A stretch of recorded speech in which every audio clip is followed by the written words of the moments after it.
Okay. And that way you save about 8 minutes every half hour. So in the course of 2 hours of watching TV, you find 32 minutes to exercise.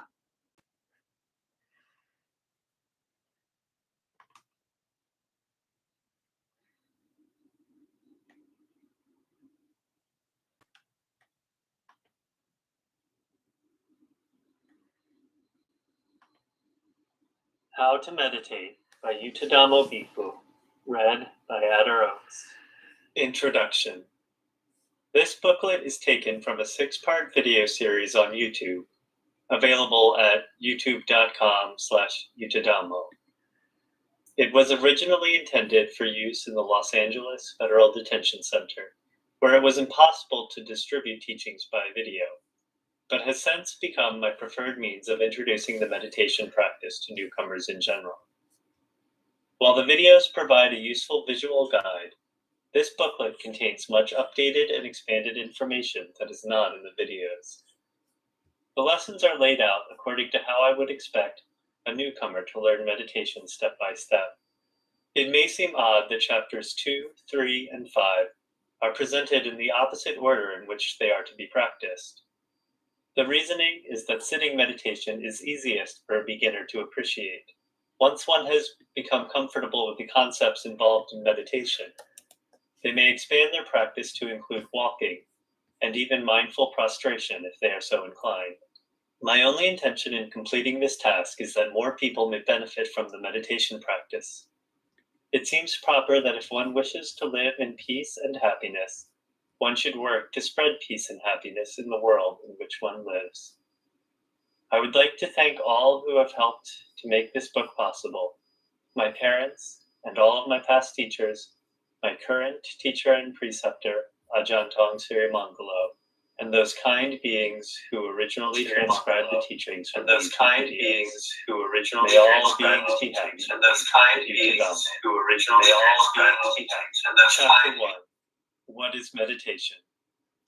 This book is meant to serve as an introductory discourse on how to meditate for those with little or no experience in the practice of meditation, as well as those who are experienced in other types of meditation but interested in learning a new meditation technique.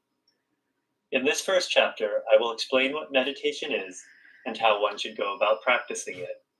First, it is important to understand that the word meditation means different things to different people.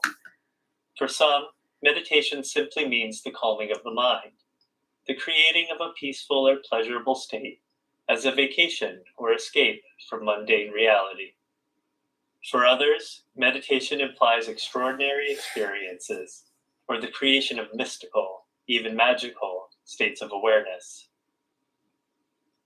In this book, I'd like to define meditation based on the meaning of the word itself. The word meditation comes from the same linguistic base as the word medicine. This is useful in understanding the meaning of meditation, since medicine refers to something that is used to cure bodily sickness. As a parallel, we can understand meditation as being used to cure sickness in the mind. Additionally, we understand that medicine, as opposed to drugs, is not for the purpose of escaping into a temporary state of pleasure or happiness and then fading away, leaving one sick as before. Medicine is meant to effect a lasting change, bringing the body back to its natural state of health and well-being. In the same way, the purpose of meditation is not to bring about a temporary state of peace or calm, but rather to return the mind suffering from worries, stresses, and artificial conditioning back to a natural state of genuine and lasting well-being. So when you practice meditation according to this book, please understand that it might not always feel either peaceful or pleasant. Coming to understand and work through deep-rooted states of stress, worry, anger, addiction, etc., can be at times quite an unpleasant process, especially since we spend most of our time avoiding or repressing these negative aspects of our mind. It might seem at times that meditation doesn't bring any peace or happiness at all. This is why it must be stressed that meditation isn't a drug. It isn't supposed to make you feel happy while you do it, and then return to your misery when you are not. Meditation is meant to affect a real change in the way one looks at the world, bringing one's mind back to its natural state of clarity. It should allow one to attain true and lasting peace and happiness through being better able to deal with the natural difficulties of life. The basic technique of meditation that we use to facilitate this change is the creation of clear awareness. In meditation, we try to create a clear awareness of every experience as it occurs. Without meditating, we tend to immediately judge and react to our experiences as good, bad, me, mine, etc., which in turn gives rise to stress, suffering, and mental sickness. By creating a clear thought about the object, we replace these sorts of judgments with a simple recognition of the object as it is. The creation of clear awareness is effected through the use of an ancient but well-known meditation tool called a mantra. A mantra refers to a word or phrase that is used to focus the mind on an object, most often the divine or the supernatural. Here, however, we use the mantra to focus our attention on ordinary reality as a clear recognition of our experience as it is, free from projection and judgment. By using a mantra in this way, we will be able to understand the objects of our experience clearly and not become attached or averse to them. For example, when we move the body, we use a mantra to create a clear awareness of the experience, using a mantra that captures its essence, as in moving. When we experience a feeling, feeling. When we think, thinking. When we feel angry, we say in our mind, angry. When we feel pain, we likewise remind ourselves silently, pain. We pick a word that describes the experience accurately and use that word to acknowledge the experience for what it is, not allowing the arising of a judgment of the object as good, bad, me, mine, etc. The mantra should not be at the mouth or in the head, but simply a clear awareness of the object for what it is. The word, therefore, should arise in the mind at the same location as the object itself. Which word we choose is not so important, as long as it focuses the mind on the objective nature of the experience. To simplify the process of recognizing the manifold objects of experience, we traditionally separate experience into 4 categories. Everything we experience will fit in one of these 4 categories. They will serve as a guide in systematizing our practice, allowing us to quickly recognize what is and what is not real, and identify reality for what it is. It is customary to memorize these 4 categories before proceeding with the meditation practice. 1. Body. The movements and postures of the body. 2. Feelings. Bodily and mental sensations of pain, happiness, calm, etc. 3. Mind. Thoughts that arise in the mind, of the past or future, good or bad. 4. Dhammas. A group of mental and physical phenomena that are of specific interest to the meditator, including the mental states that cloud one's awareness, the 6 senses by which one experiences reality, and many others. These 4, the body, the feelings, the thoughts, and the Dhammas, are the 4 foundations of the meditation practice. They are what we use to create clear awareness of the present moment. First, in regards to the body, we try to note every physical experience as it happens. When we stretch our arm, for example, we say silently in the mind, stretching. When we flex it, flexing. When we sit still, we say to ourselves, sitting. When we walk, we say to ourselves, walking. Whatever position the body is in, we simply recognize that posture for what it is, and whatever movement we make, we simply recognize its essential nature as well, using the mantra to remind ourselves of the state of the body as it is.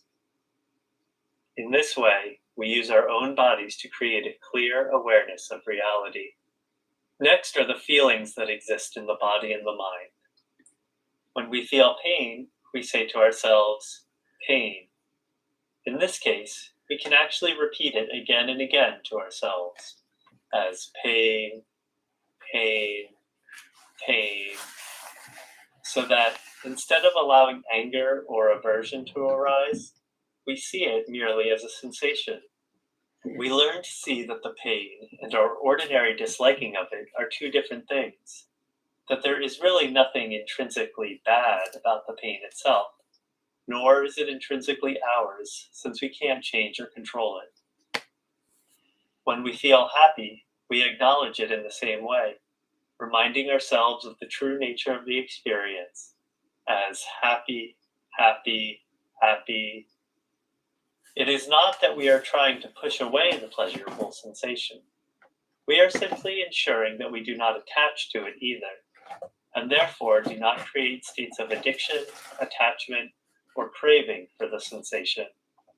As with pain, we come to see that the happiness and our liking of it are two different things, and there is nothing intrinsically good about the happiness. We see that clinging to the happiness does not make it last longer, but leads rather to dissatisfaction and suffering when it is gone. Likewise, when we feel calm, we say to ourselves, calm, calm, calm, clearly seeing and avoiding attachment to peaceful feelings when they arise. In this way, we begin to see that the less attachment we have towards peaceful feelings, the more peaceful we actually become. The third foundation is our thoughts. When we remember events in the past, whether they bring pleasure or suffering, we say to ourselves, thinking, thinking. Instead of giving rise to attachment or aversion, we simply know them for what they are, thoughts. When we plan or speculate about the future, we likewise simply come to be aware of the fact that we are thinking, instead of liking or disliking the content of the thoughts, and thus avoid the fear, worry, or stress that they might bring. The fourth foundation, the Dhammas, contain many groupings of mental and physical phenomena. Some of them could be included in the first three foundations, but they are better discussed in their respective groups for ease of acknowledgement. The first group of Dhammas is the 5 hindrances to mental clarity. These are the states that obstruct one's practice: desire, aversion, laziness, distraction, and doubt. They are not only hindrances to attaining clarity of mind, they are also the cause for all suffering and stress in our lives. It is in our best interest to work intently to understand and discard them from our minds, as this is, after all, the true purpose of meditation. So when we feel desire, when we want something we don't have, or are attached to something we do, we simply acknowledge the wanting or the liking for what it is, rather than erroneously translating desire into need. We remind ourselves of the emotion for what it is, thus, wanting, wanting, liking, liking. We come to see that desire and attachment are stressful and causes for future disappointment when we cannot obtain the things we want, or lose the things we like. When we feel angry, upset by mental or physical experiences that have arisen, or disappointed by those that have not, we recognize this as angry, angry, or disliking, disliking. When we are sad, frustrated, bored, scared, depressed, etc., we likewise recognize each emotion for what it is: sad, sad, frustrated, frustrated, etc., and see clearly how we are causing suffering and stress for ourselves by encouraging these negative emotional states. Once we see the negative results of anger, we will naturally incline away from it in the future. When we feel lazy, we say to ourselves, lazy, lazy, or tired, tired, and we will find that we are able to regain our natural energy in this way. When we are distracted, worried, or stressed, we can say distracted, distracted, worried, worried, or stressed, stressed, and we will find that we are more focused. When we feel doubt or are confused about what to do, we can say to ourselves, doubting, doubting, or confused, confused. And likewise, we will find that we are more sure of ourselves as a result. The clear awareness of these four foundations constitutes the basic technique of meditation practice, as explained in the following chapters. It is therefore important to understand this theoretical framework before beginning to undertake the practice of meditation. Understanding and appreciating the importance of creating a clear awareness about the objects of our experience as a replacement to our judgmental thoughts is the first step in learning how to meditate. Chapter 2, Sitting Meditation. In this chapter, I will explain how to put into practice the principles learned in the first chapter during formal sitting meditation. Sitting meditation is a simple meditation exercise that can be performed sitting cross-legged on the floor or even on a chair or bench. For people unable to sit up at all, a similar technique may be employed in the lying position. The purpose of formal meditation is to limit our experience to the fewest number of objects in order to allow for easy observation without becoming overwhelmed or distracted. When sitting still, the whole body is tranquil, and the only movement is when the breath enters and leaves the body. When the breath enters the body, there should be a rising motion in the abdomen. When the breath leaves the body, there should likewise be a falling motion. If the movement is not readily apparent, you can put your hand on your abdomen until it becomes clear. If it is difficult to perceive the motion of the abdomen, even with your hand, you can try lying down on your back until you are able to perceive it. Difficulty in finding the rising and falling motion of the abdomen when sitting is generally due to mental tension and stress. If one is patient and persistent in the practice, one's mind and body will begin to relax until one is able to breathe as naturally sitting up as when lying down. The most important thing to remember is that we are trying to observe the breath in its natural state, rather than forcing or controlling it in any way. In the beginning, the breath may be shallow or uncomfortable, but once the mind begins to let go and stops trying to control the breath, the rise and fall of the abdomen will become more clear and allow for comfortable observation. It is this rising and falling motion that we will use as our first object of meditation. Once we are able to observe the motion of the abdomen without difficulty, it will serve as a default object of meditation for us to return to at any time. The formal method for sitting meditation is as follows. 1. Sit with the legs crossed if possible, with one leg in front of the other, neither leg on top of the other. If this position is uncomfortable, you can sit in any position that is convenient for observation of the abdomen. 2. Sit with one hand on top of the other, palms up on the lap. 3. Sit with the back straight. It is not necessary for the back to be perfectly straight if it is uncomfortable.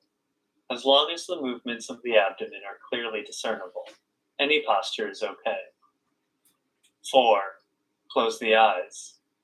Since the focus is on the stomach, having the eyes open will only distract the attention away from the object. 5. Send the mind out to the abdomen. When the abdomen rises, give rise to the clear thought, silently in the mind, rising. And when the stomach falls, falling. Repeat this practice until your attention is diverted to another object of awareness. Again, it's important to understand that the clear thought, rising, or falling should be in the mind, which should be focused on the abdomen.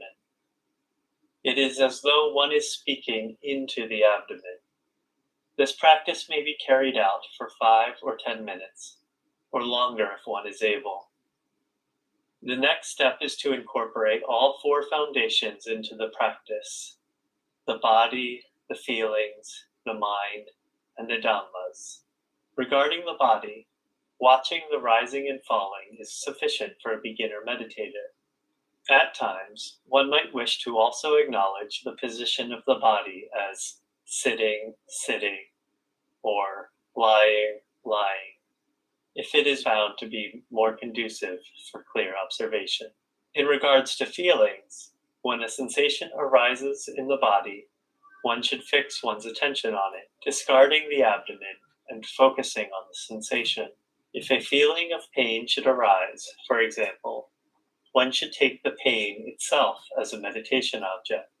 Any one of the 4 foundations may serve as a meditation object, as all 4 are aspects of reality. It isn't necessary to stay with the rising and falling of the abdomen at all times. Instead, when pain arises, one should observe the new object, the pain, in order to clearly understand it for what it is, rather than judging or identifying with it. As explained earlier, the meditator should simply focus on the pain and create the clear thought, pain, pain, pain, pain, until it goes away. Instead of getting upset about the pain, one will see it for what it is and let it go. When happiness arises, one should create the clear thought, happy. When one feels peaceful or calm, one should create the clear thought, peaceful or calm, until that feeling goes away. Here, the object is to avoid clinging to the feeling, which would create a dependency on it. When one clings to positive feelings, one will be inevitably dissatisfied when they are gone. Once the sensation disappears, one should return to the rising and falling of the abdomen and continue observing it as rising and falling. In regards to the mind, if thoughts arise during meditation, one should acknowledge them as thinking. It doesn't matter whether one is thinking about the past or future, or whether one's thoughts are good or bad. Instead of letting the mind wander and lose track of reality, bring the mind back to the reality with the thought, thinking. Then return to the rising and falling and continue to practice as normal. In regards to the Dhammas, when the mind gives rise to liking, pleased by a certain experience, create the clear thought, liking, liking. When disliking arises, anger, boredom, frustration, etc., create the clear thought, disliking, disliking, angry, angry, bored, bored, or frustrated, frustrated. When laziness or drowsiness comes up, create the clear thought, lazy, lazy, or drowsy, drowsy. When distraction or worry arise, distracted, distracted, or worried, worried. When doubt or confusion arise, doubting, doubting, or confused, confused, and so on. Once the above hindrances subside, bring the mind back again to a clear awareness of the present moment by focusing on the rise and fall of the abdomen. Formal meditation practice has many benefits. The following 4 benefits are taken from the Samgita Sutta in the Digha Nikaya 33. The first being that the mind will become more happy and peaceful as a result. By cultivating the habit of clear awareness of reality, the mind will become happier, lighter, and more free from stress and suffering that come from judgment and clinging. Most meditators will experience states of bliss and happiness after a few days of meditating, if they are diligent and systematic in their practice. It is important, of course, to recognize that such experiences are simply a fruit of the practice and not a substitute for proper practice itself. One must acknowledge them as one would any other experience, as in happy, happy, or calm, calm. Nevertheless, such feelings are a true benefit of the practice that one can see for oneself, even after a short time practicing meditation. The second benefit is that one will begin to understand oneself and the world around in ways that are not possible without meditation practice. One will come to see clearly how one's own mental habits cause one to suffer, how external stimuli are not really a cause for suffering or happiness until one clings to them. One comes to see why there is suffering, even while one wishes only for happiness, how objects of desire and aversion are merely ephemeral experiences, arising and ceasing incessantly, not worth clinging to or striving for in any way.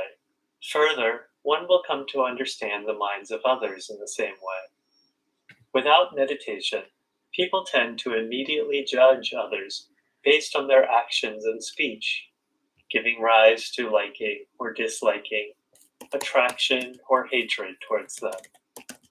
Through the practice of meditation, one comes to understand how others are a cause for their own suffering and happiness, and so one is more inclined to forgive and accept others as they are without judging them. The third benefit of the practice is that one becomes more aware and mindful of the world around. Without the support of meditation practice, one might go through most of one's day automatically, without being clearly aware of one's own actions, speech, and thoughts. After cultivating meditative awareness, one will become more aware of one's day-to-day experience of reality. As a result, when difficult situations arise, one will be able to respond to situations with clarity of mind, accepting one's experiences for what they are, instead of falling prey to likes and dislikes, fear, anxiety, confusion, and so on. One will be able to bear conflict, difficulty, sickness, and even death much better than one would have without the practice of meditation.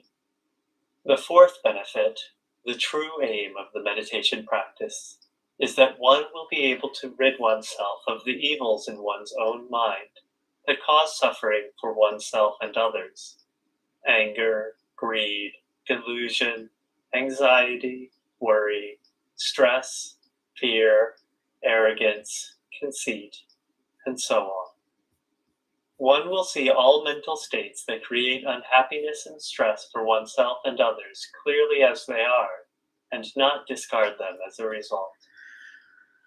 This is an explanation of basic formal meditation practice and the benefits it brings. At this point, I would ask that you begin to practice according to this method at least once before going on to the next chapter or back to your daily life. Practice for 5 or 10 minutes, or however long is convenient, for the first time, right now, before you forget what you have read in this chapter. Rather than being like a person reading a menu, taste the fruit of the meditation practice for yourself, like one who actually uses the menu to order a meal. Thank you for your interest in meditation, and I sincerely hope that this teaching will bring peace, happiness, and freedom from suffering to your life. Chapter 3, Walking Meditation. In this... Okay, so thank you all for joining. We're watching on this live. Oh, these technologies are going to drive me crazy. As you noticed while you guys were listening to Bhante Yutatamo, A Beginner's Guide to Peace and A Beginner's Guide to Meditation, I was trying to figure everything out. Why cameras are blurry, especially these guys. They have a film over them. You see the little film right there? Um, and goodness gracious, why me?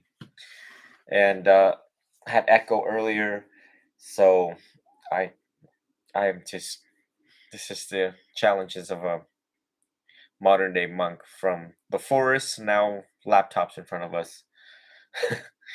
um, clearly, you can tell I don't know a lot about these things and laptop issues where everything is now USB-C. You got these little USB-C things, and the majority of our stuff is USB, and that goes into that, and that goes into that.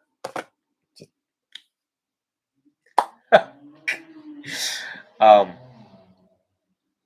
so I'm just tonight. I just so happened to, I wasn't gonna put rap music for you guys to listen to, so I figured I should put something Buddhist themed.